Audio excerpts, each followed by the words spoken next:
సొంత చెల్లెలకే సమాధానం చెప్పలోనే ఆయన నాకు సవాలు ఇసురుతున్నాడు. ఈ అవ్వ లాగులో తొండలు ఇచ్చి కొత్త బిడ్డ నేను అనుకుంటున్నావేమో.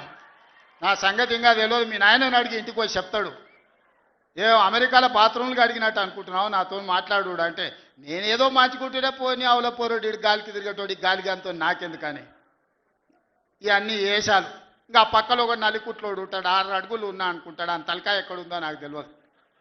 కేసీఆర్ వచ్చి గర్జించిందంట, గర్జనకు నేను పోయి లోపల దాచుకున్నంట. ఇక కేసీఆర్ గర్జనలు గర్జించినట్టు లేవురా నాయన. మన గాడిదలు ఏం చేస్తావా, ఒండ్ర పెడతాయా, ఏమంటారు గాడిదలను? గాడిదలు అరిస్తే ఏమంటారు నరసింహ? గట్లున్నది. మీ గాండ్రింపులకు మీ బెదిరింపులకు ఉడత ఊపులకు భయపడ్డాడు ఎవరు లేరు బిడ్డ. ఈడ దుక్కి దున్నిన చేతులు ఉన్నాయి. మీరేదో తోలు తీస్తా అంటే తీపించుకోనికే లేము. ఈ కండలు కరిగినాయి, మిగిలిందే తోలు. ఫస్ట్ నీ తోలు సంగతి చూసుకో, నీ తోలు సంగతి చూసుకో.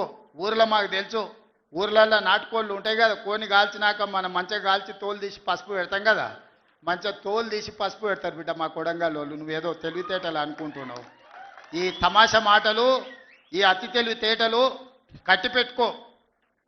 ఎన్ని ఎలక్షన్లు జరిగినా సిగ్గు లేకుండా అన్నిట్లలో డిపాజిట్లు పోతున్నా, బండకేసి కొడుతున్నా బుద్ధి రాలే. ఇప్పటికైనా మారుండ్రి. నాకేం లేదు, మీరు అట్లుంటేనే మంచిది. ప్రజలు చీత్కరిస్తారు, చీదర కొడతారు, లాస్ట్ దేనికి వనికి రాకుండా పోతారు.